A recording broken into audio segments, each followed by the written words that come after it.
వచ్చిందండి. వయ్యారి అన్నట్లుగా ఒక మీమ్లో ఉంటుంది.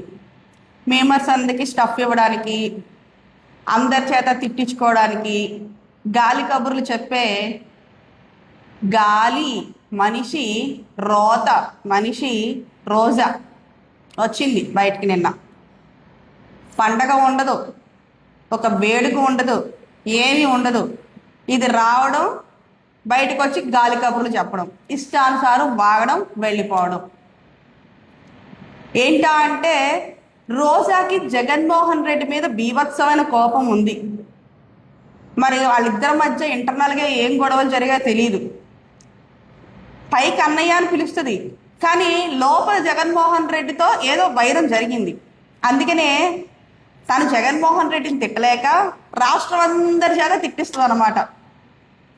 ఆ తిట్టించడం కోసమే అదొక టార్గెట్ కింద పెట్టుకుంటుంది కాబోలు. అందుకని అందరి చేత తిట్టించడానికి వచ్చి పవన్ కళ్యాణ్ గారిని తిట్టి జన సైనికులు గెలుపుకుంటుంది, చంద్రబాబు నాయుడు గారిని, లోకేష్ గారిని తిట్టి టీడీపీ వాళ్ళు గెలుపుకుంటుంది. ఆ గెలుపుని జగన్మోహన్ రెడ్డి తిట్టిస్తుంది. రోజా అనుకుంటుంది, ఇష్టానుసారం మాట్లాడుతుంది. ఉగాది రోజున ఏమైపోయారు, గాడిదలు కాస్తున్నారా అని. ఎవరిని అన్నది?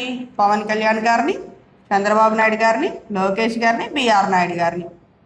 అవును, గాడిదలు, అడ్డగాడిదలు ఈ రాష్ట్రాన్ని 5 సంవత్సరాల పాటు పట్టుకుని దోచేసి ఈ రాష్ట్రాన్ని కుక్కలలాగా, ఈ రాష్ట్రాన్ని కుక్కలు చింపిన విస్తరలాగా అంటే మీరే చేసేశారు కదా. రాష్ట్రాన్ని అధోగతి పాలు చేసేశారు కదా. మళ్ళీ ఆ గాడిదల్ని రాష్ట్రంలోకి రానీకోకుండా, ఆ అడ్డగాడిదల్ని ఈ రాష్ట్రంలోకి అడుగు పెట్టనీకోకుండా, ప్రజల వ్యవహారాల్లోకి, ప్రజా పాలనలోకి వీళ్ళని రానీకోకుండా మీకు పహారా కాస్తున్నారు. ఏం మాట్లాడతావు రోజా? నీకు అసలు జ్ఞానం అనేది లేదు. నువ్వు ఇంత రాయేస్తావు ఎవరి మీద? జన సైనికుల మీద ఇంత ఇంత రాయేస్తావు ఇలాగా. మరి మేము ఊరుకుంటామా? ఇంత కంకర రైస్ నీ మొహాన్ని ఇచ్చి కొడతాం, అయినా నీకు బుద్ధి ఉండదు అని అనిపించుకుంటావు. నువ్వు ప్రతిదీ అని అనిపించుకుంటావు. నీకు అలవాటు, నీకు అదొక సంతృప్తి. నీ తల్లిదండ్రులు నిన్ను గాలికి వదిలేశారు అడ్డగాడిదలాగా, అచ్చోసిన ఆంబోతులాగా. నీ అన్నలు ఉన్నారు, వాళ్ళు నిన్ను అడ్డగాడిదలాగా రోడ్డు మీదకి వదిలేశారు. ఇక నీ మొగుడు ఉన్నాడు, నీ దగ్గర లేక తమిళనాడు బట్టి తిరుగుతూ ఉంటాడు.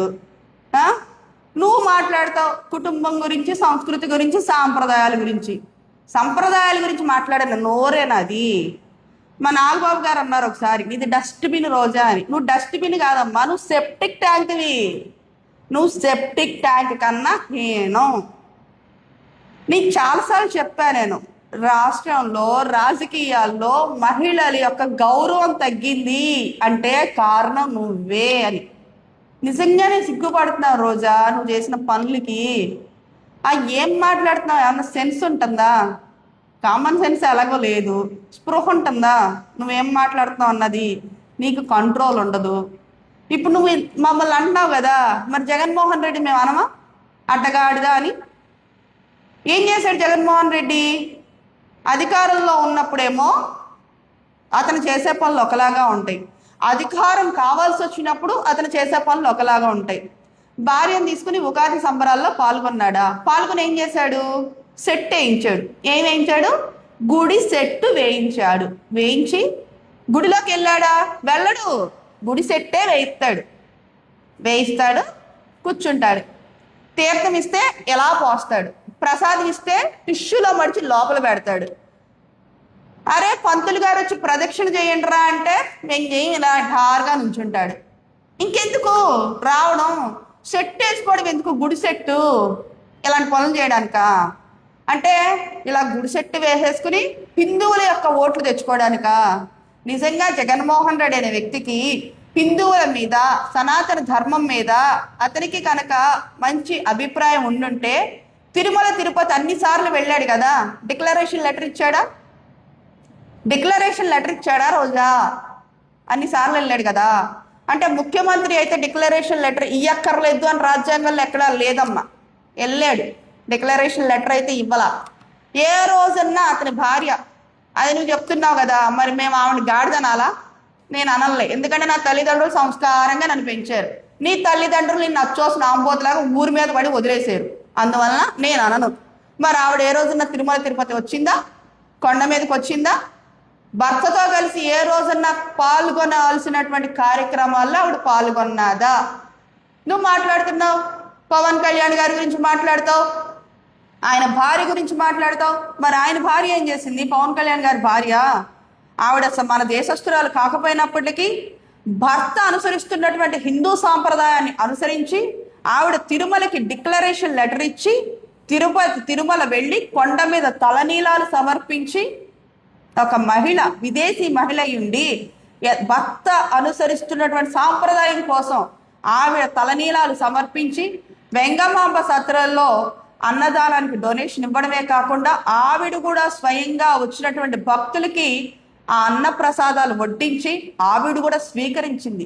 అదమ్మా ఒక మహాసాధ్వి, ఒక భర్తని అనుసరించి చేసేటువంటి భార్య చేసేటువంటి పని. మరి మీ వదినమ్మ ఏ రోజన్నా చేసిందా అలాగా? ఏ రోజన్నా చేసిందా? 5 సంవత్సరాల పాటు ఉన్నారు, ముఖ్యమంత్రి హోదాలో ఈ మనిషి మాత్రం వెళ్ళిపోయేవాడు. కుడివైపున వేసుకోవాల్సిన కొండవాని ఎడమ వైపున వేసుకునేవాడు, వెళ్ళేవాడు. లింగు లింగమంటే ఒక్కడే వెళ్ళేవాడు. మరి భార్య బతుకుండగా భర్త అలా వెళ్ళకూడదని ఎంతమంది చెప్పినా వెళ్ళాడు, చేసుకున్నాడు, వచ్చాడు. ఆ దేవదేవుని యొక్క ఆశీస్సులతోటి ప్రజల యొక్క తిరస్కరణకు గురై ఈ రోజున ఇట్లా పడ్డాడు. అసలు జగన్మోహన్ రెడ్డి ఓడిపోవడానికి కారణం ఎవరు? నువ్వు నీలాంటి నోటు తొత్తున్న నాయకులు కాదా? నీ ఇష్టానికి గబ్బు నోరు వేసుకుని గబ్బుదాల్లాగా రోడ్ల మీద పడేడుస్తావు కదా. నీ గబ్బు నోరుకి ప్రజలు అసహించుకుని చీకొట్టి నీ మొహానికైతే డిపాజిట్ కూడా లేకుండా చేసి, నీతో పాటు నీ నాయకులు గబ్బు నోరు వేసుకుని పడిపోయినటువంటి ఆ గబ్బు వాళ్ళందరినీ కూడా, ఆ గాడిదలు, అదే నీ భాషలో గాడిదలు, మేమైతే గాడిదలు అనం కానీ నీ భాషలో గాడిదలు, అడ్డగాడిదలు, ఆ అడ్డగాడిదలందరినీ కూడా బ్యాక్ టు పెవిలియన్ ఇంటికి పంపించారనమాట. ఎక్కడ 151, ఎక్కడ 11? పడిపోవడానికి కారణం ఎవరు? నువ్వేమో ఎయిర్పోర్ట్లకు వెళ్తావు, మిడిల్ ఫింగర్ చూపిస్తావు. నీదేమో దగ్గరగొట్ట సెప్టిక్ ట్యాంక్ నోరు. ఆ సెప్టిక్ ట్యాంక్ నోరు వేసుకుని ఇష్టానుసారం మాట్లాడతావు. అందుకనే అక్కడి నుంచి అక్కడికి పడిపోయాడు నీ నాయకుడు. ఇంకా నీ నాయకుడు ఆ కుదురు కూడా ఉండకూడదు కదా. నీ నాయకుడిని ఏదో పతనం చేయాలని నువ్వు టార్గెట్ పెట్టుకున్నావు, కంకణం కట్టుకున్నావు. అందుకని ఈ రోజున ప్రతి ఒక్కరిని కూడా తెలుపుకుని నిన్ను అనిపించుకోవడమే కాకుండా నీ నాయకుడిని కూడా అనిపించుకుంటున్నావు. జగన్మోహన్ రెడ్డి గారు ఒక చిన్న సజెషన్ అండి, రోజైతే ఏమన్నా మీకు ఇష్యూ ఉంటే, ఏదైనా డిస్టర్బెన్స్ ఉంటే అది క్లియర్ చేసుకోండి. ఎందుకంటే మీకు కనీసం ఇప్పుడు ఎలాగో ప్రతిపక్ష పాత్ర దక్కలేదు, అట్లీస్ట్ రాబోయే ఎలక్షన్స్లో అయినా మీకు ప్రతిపక్ష పాత్ర దక్కాలంటే ఇలాంటి గబ్బు నోటు దాన్ని పక్కన పెట్టుకోకండి.